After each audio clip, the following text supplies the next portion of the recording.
आचार्य चतुर्सेन शास्त्री जी के उपन्यास गोली से अध्याय गोदनशीनी। वाचनकर्ता अमित पांडे। बंदर राजा की बात आप तो भूले न होंगे। मेरे हाथों की मार खाकर वह न जाने कहां जहन्नुम में चला गया था। इसके बाद उसकी कोई खैर खबर नहीं मिली। महाराजाधिराज ने उसकी बहुत खोज की। बहुधा वह मुझसे उसकी चर्चा करते थे। मैंने उसे पीटा था, यह बात यद्यपि उन्हें अच्छी नहीं लगी थी, पर इस संबंध में उन्होंने मुझसे कुछ भी नहीं कहा। इस प्रकार उसका मेरे घर में घुसना और दुस्साहस करना स्वयं हिज हाइनेस को भी बुरा लगा था। उन्होंने यद्यपि उसे कैद कर रखा था, पर बड़े भाई की भांति ही मानते थे। यह बात तो मैं जानती थी। इसी से मैं अपनी ओर से उनके सम्मुख यह प्रसंग छेड़ती ही न थी। अब इस घटना को कोई 10 बरस बीत चुके थे कि एकाएक महाराजाधिराज ने उसका उल्लेख किया। कहा उसकी हालत खतरनाक है, उसे भगंदर का भयानक रोग हो गया है और वह एक धर्मशाला में असहाय अवस्था में पड़ा है। महाराज उसे महलों में लाकर रखना और उसका इलाज कराना चाहते हैं। यह इच्छा भी मुझ पर प्रकट कर दी। बीती बात मैं भूल चुकी थी। दुरावस्था की बात सुनकर तथा महाराजाधिराज से रक्त संबंध की बात का ख्याल करके मैंने महाराज के इस इरादे का समर्थन किया। मेरा समर्थन पाकर वह खुश हो गए और वह बदनसीब राजा फिर महलों में आ गया। उसकी चिकित्सा के लिए दिल्ली से एक प्रसिद्ध वैद्य बुलाया गया। 2 खिदमतगार उसकी सेवा को रख दिए गए और उसकी इस बार राज अतिथि के समान खातिर तवाजो तथा खुशामद होने लगी। इन सब बातों को और इन बातों के भेद को मैं नहीं जानती थी। केवल महाराजाधिराज की सुजनता ही समझती थी।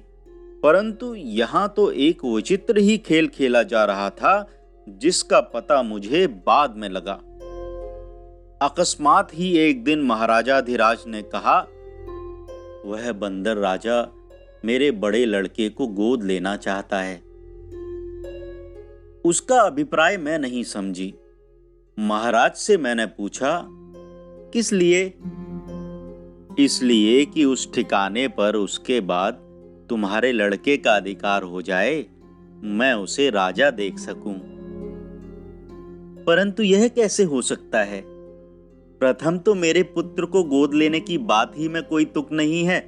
हम लोग गोली गुलाम हैं, राजा नहीं बन सकते। दूसरे, इस राजा का ठिकाने पर अधिकार ही नहीं है, अधिकार रानी साहिबा का है। तीसरे, राजा के पिता ने राज में पक्की लिखा पढ़ी कराकर ही उसे राज से बरतरफ कर दिया था। मेरी बात सुनकर महाराजाधिराज हंसने लगे। बड़ी विचित्र सी, ठंडी सी, कड़वी सी थी वह हंसी। कभी भी महाराज को मैंने वैसी हंसी हंसते नहीं देखा था। मैं महाराजाधिराज की वह मुद्रा देख ठगी सी रह गई।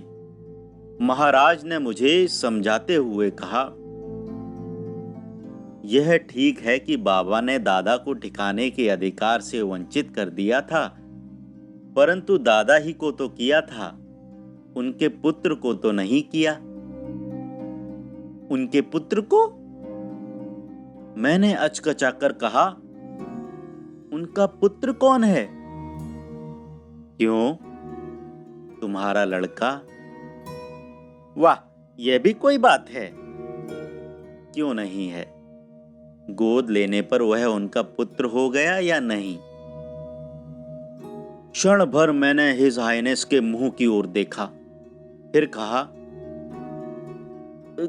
खैर, ऐसा हुआ भी तो उनके जीते जी तो ऐसा नहीं हो सकता। फिर अभी तो रानी साहिबा जीवित हैं, जो इस समय ठिकाने की मालिक हैं। वे बीमार हैं और दिल्ली के अस्पताल में उनका इलाज हो रहा है। क्या बीमारी है उनको?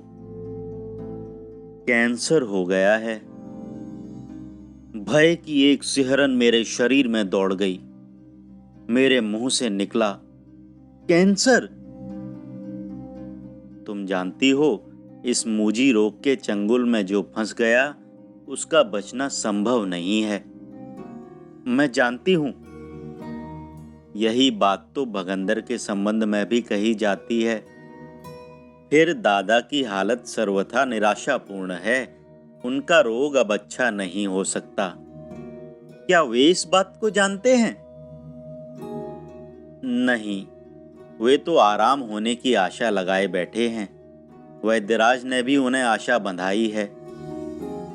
यह कहते कहते महाराजाधिराज के मुंह पर वैसी ही ठंडी और अशुभ मुस्कुराहट फूट पड़ी। वह मुस्कुराहट मुझे रत्ती भर भी न भाई, परंतु मैंने एक शब्द भी न कहा। चुपचाप महाराज के मुंह की ओर ताकती रही। महाराज ने उसी मुस्कान में कहा, तुम्हारा बेटा राजा बन जाएगा। मेरे मन में भी यही है और तुम्हें भी इसमें कोई आपत्ति न होगी। परंतु इस पर भी मेरे मुंह से बोली न फूटी। किसी अज्ञात भय की एक सिहरन सी मेरे शरीर में फैल गई। महाराज ने कहा, सब व्यवस्था ठीक है। दीवान और एजीजी की खाना पूरी तो करनी ही पड़ेगी। इसके अतिरिक्त मैं खुल्लम खुल्ला इस मामले में आना नहीं चाहता। भाई बंदी का मामला ठहरा, परंतु इंतजाम मेरा पक्का है। कैसा इंतजाम? मैंने सहम कर पूछा। बस पहले मां, पीछे बेटा। क्या मतलब? वैद्यराज से मामला तय हो गया है। बहुत होशियार आदमी है। उसने दादा को विश्वास दिलाया है कि वे जरूर अच्छे हो जाएंगे। तुम्हारे लड़के को गोद लेने का प्रस्ताव भी उन्होंने सुझाया है। उन्होंने कह दिया है कि इससे महाराजाधिराज प्रसन्न होकर इलाज जारी रखेंगे, खातिरदारी भी करेंगे। आराम होने पर वे ठिकाने के मालिक हो जाएंगे। लेकिन आपका इंतजाम? कहा तो, पहले मां, पीछे बेटा। पर मैं तो समझी नहीं इसका मतलब। सीधी बात है, पहले मां खत्म होनी चाहिए, जिससे अधिकार सीधा बेटे को जाए। बापू वर तरफ अवश्य कर गए हैं, परंतु जब कोई दूसरा वारिस ही न होगा तो दादा ही का हक है। उसके बाद तुम्हारा लड़का। बड़ी भयानक बात है। मरना जीना तो भगवान के हाथ है। होगा, पर ऐसे मौकों पर दूसरे लोगों को भी भगवान का काम करना पड़ता है। तो मेरा हलक सूख गया, मगर मैं कुछ कुछ समझ गई। पर महाराजाधिराज ने एक लंपट की भांति हंसकर कहा, वैद्यराज ने इस बात का जिम्मा ले लिया है कि जब तक रानी साहिबा न मर जाएं, वे दादा को जिंदा रखेंगे। रानी साहिबा के मरते ही दादा भी खत्म। फिर ठिकाने पर तुम्हारे लड़के का दखल। हे परमेश्वर, ये राजा महाराजा रईस इस कदर नीच, स्वार्थी, निर्दयी होते हैं कि सगे भाई, माँ और संबंधी को जहर देकर मार डालने की बात हंस हंस कर करते हैं। ऐसे कामों की व्यवस्थित योजना बनाते हैं और दूसरों से कहते हुए तनिक भी नहीं शर्माते। मेरी आंखों से झरझर आंसू बहने लगे।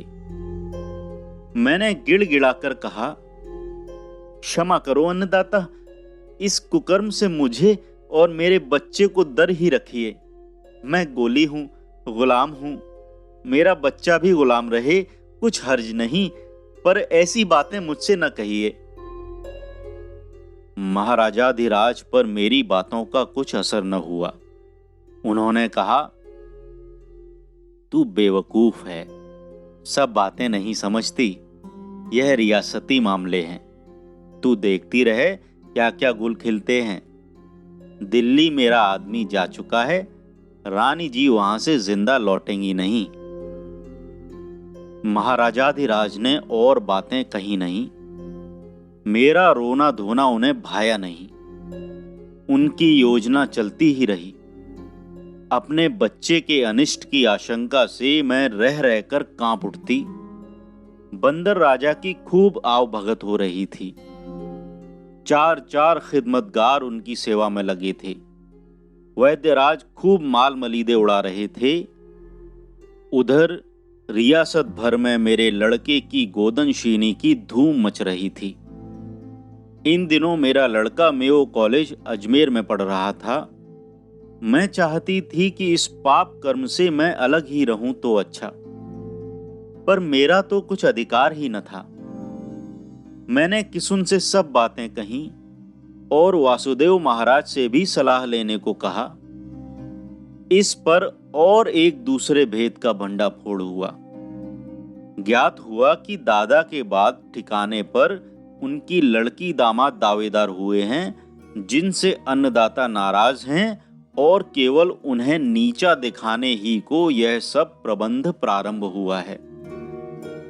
यह भी हो सकता था कि मेरे बेटे के प्रति महाराजाधिराज को कुछ मोह हो, परंतु मैं तो किसी भी हालत में यह सब कुकर्म पसंद नहीं करती थी। पर मेरी पूछता कौन था? रियासत में महाराज की इच्छा के विपरीत मैं कर ही क्या सकती थी? ठीक मुहूर्त शुभ घड़ी दिखाकर गोदनशीनी का जलसा धूमधाम से हो गया। बंदर राजा को सजा धजाकर सोने की कुर्सी पर बैठाया गया। सोने के हुक्के पर तंबाकू पिलाया गया। रियासत के सभी जागीरदार और रईस उमरा आए। दावतें हुईं, जश्न हुए। लीजिए साहब, मेरा बेटा अब राजा का उत्तराधिकारी बन गया। पक्की लिखा पढ़ी हो गई। कागजात पर गवाही देने और इस बात का सर्टिफिकेट देने कि राजा पागल या मदहोश नहीं है, 2 अंग्रेज सिविल सर्जन भी बाहर से बुलाए गए। सब काम पूरा हो गया। यह काम जैसे मुझे अच्छा न लगा, उसी भांति किसुन को भी पसंद न आया। हमने जैसे संभव हुआ लड़के को तुरंत ही अजमेर वापस भिजवा दिया। रियासत में उसका रहना हमें अच्छा न लगा। एक बात और हुई, महाराज इस मामले में वह जाहिरा दूर ही रहे। एक प्रकार से यह स्वतंत्र ठिकाने का ही समारोह था, ऐसा प्रकट किया गया। आचार्य चतुरसेन शास्त्री जी के उपन्यास गोली से अध्याय गोदनशीनी। वाचनकर्ता अमित पांडे।